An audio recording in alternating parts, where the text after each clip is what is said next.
Salut à tous, on se retrouve sur le stand de Rode. Rode, vous connaissez bien, je vous ai présenté il n'y a pas très longtemps un petit micro de la marque. Mais aujourd'hui, je vais vous présenter le nouveau VideoMic Pro Plus. Beaucoup d'entre vous l'attendaient.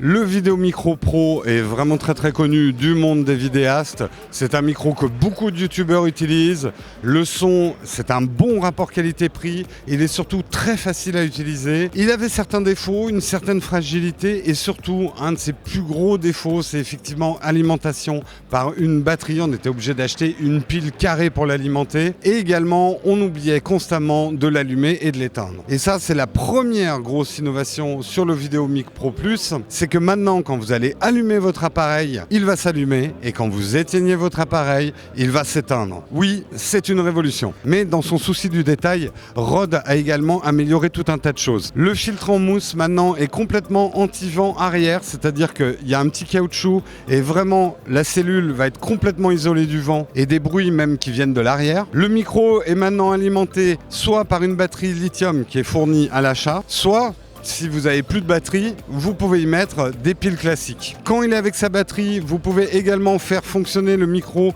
en le mettant directement sur par exemple un chargeur externe USB. Et même mieux, vous pouvez charger directement la batterie en USB. Également, il est toujours sur ce système anti-vibration, ces berceaux très efficaces. La prise jack maintenant, on peut la débrancher si on a envie de mettre une autre câblerie ou un autre câble jack, on a le choix. Également, maintenant, on a deux filtres 150 et 75 comme fréquence, donc ça va vous permettre beaucoup plus facilement d'isoler certains sons, genre la circulation ou les bruits d'un salon. On retrouve également le plus 20 et le moins 10 dB, mais maintenant, puisqu'on enregistre en stéréo, on peut utiliser les deux canaux mono pour faire un canal de sécurité. En gros, si vous mettez trop et que votre piste risque de crêter, si vous avez activé cette option, sur la deuxième piste de votre stéréo, il va faire une piste avec moins 15 dB pour être à peu près sûr d'avoir un son qui ne crête pas. Ça, c'est vraiment une très grande tranquillité d'esprit quand on est dans des situations de reportage, de run and gun. On n'a pas toujours le temps de faire des réglages fins ou d'écouter très exactement ce qu'on est en train de faire. Et puis un bruit très fort, ça peut arriver quand on l'a pas prévu. Mais trêve de bavardage, on va faire un test ici. D'ailleurs, on est dans un milieu particulièrement hostile au niveau du son. C'est pour ça que j'ai ce micro-ci. On est sur un salon, on n'est pas à l'endroit le plus bruyant du salon, mais vous allez voir déjà la différence. Donc voilà un test du bruit du salon sans avoir aucun micro de branché sur mon GH5. Donc là, ce que vous entendez, c'est le micro interne du GH5. Là, vous entendez donc le test avec le VideoMic Pro, le petit que je vous avais présenté il n'y a pas très longtemps. Là, je le tiens quand même très près de ma voix, donc à mon avis, le son ne doit pas être trop mauvais, on verra bien en post-prod. Et on voit comment il peut arriver à isoler dans un milieu très hostile, comme un salon où il y a beaucoup de bruit, de la musique. Et encore, je le redis, on est dans un coin très tranquille du salon. Et voilà le son du salon avec le VideoMic Pro Plus. Il est monté sur ma caméra, donc en situation relativement normale pour un salon, même si vraiment pour l'idéal, il faudrait qu'il perche un peu plus au-dessus de ma voix.